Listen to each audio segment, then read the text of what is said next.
شیخ صاحب کیا نماز جنت کے لیے کافی ہے؟ کوئی ایک کام جنت کے لیے کافی نہیں ہے سوائے توحید خالص کے۔ اگر شرک نہیں ہے تو ہمیں یہ سمجھنا چاہیے بھی توحید کی فضیلت ہے۔ اگر انسان شرک نہیں کر رہا ہے تو پھر کسی مرحلے میں اگر نماز کے بارے میں بھی علماء کا کہنا ہے، اور یہی تفسیر پرانے صحابہ میں بھی رہی ہے کہ اگر نماز نہیں چھوڑ رہا ہے، توحید ہے اور نماز ہے، چوری کی ہے، ڈکیتی کی ہے، شراب پی ہے، سب کچھ ہے، تو اللہ تعالیٰ چاہے تو اس برے اعمال کے بدلے ان کو جہنم میں ڈال کر کے پھر اللہ تعالیٰ نکالے گا۔ جہنم اور جنت کے درمیان ایک نہر ہوگی جس کا نام نہر الحیات ہے، زندگی کی نہر، تو اس میں سے وہ جلنے بھننے کے بعد اگ آئیں گے۔ حدیث شریف میں ہے جیسے کہ دانہ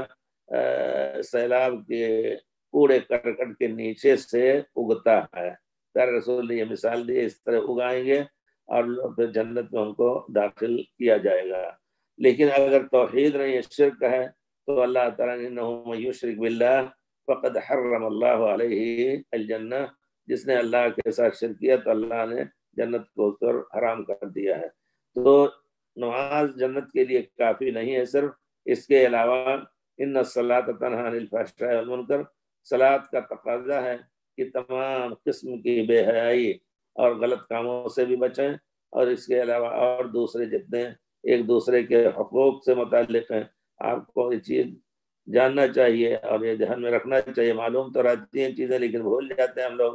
کہ تمام نیکیوں کے باوجود ایک عورت صرف کسی بلی کو ناجائز مارنے کی بنا پر جہنم میں گئی، اس کے نیکیاں بھی تھیں، یعنی وہ ہمیشہ جہنم میں نہیں رہ سکتی کیونکہ توحید اس کے ساتھ ہے، لیکن ایک غلط کام کیا اس کی بنا پر اس کو جہنم میں جا کر کے پھر جہنم کے راستے سے جنت میں بعد میں جائے گی۔ تو صرف صلاۃ کو کافی سمجھ لینا یہ چیز غلط ہے۔ صلاۃ کے ساتھ غلط حرام کام کرنا، غلط حرام روزی کھانا، یا لوگوں کو کی غیبت کرنا، یا لوگوں کو ستانا، یہ سب سے بڑا معنی ہے جنت میں جانے کا۔